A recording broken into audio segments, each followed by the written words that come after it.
Let's learn how you can fix Instagram not allowing you to post more than 10 photos on your post.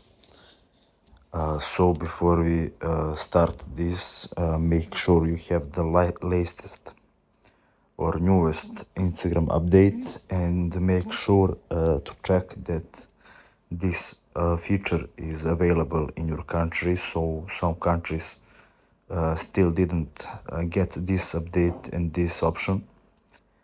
But if you are in a country that has this option and still can't post more than 10 photos, you will have to go to settings, click on general, and then click on iPhone storage.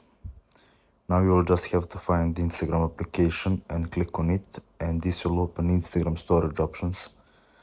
Here you will have to click on this blue offload button.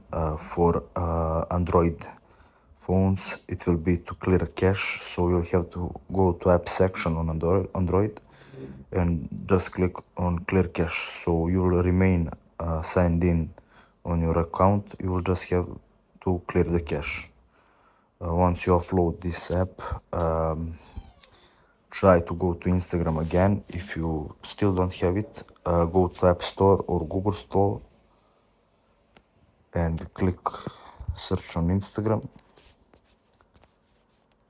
And here you will have to check in if your application is up to date. If you didn't update, it will appear that here blue update button, so you'll just have to update it and you're done. You will have option to post more than 10 photos on Instagram. So thanks for watching and see you in the next video.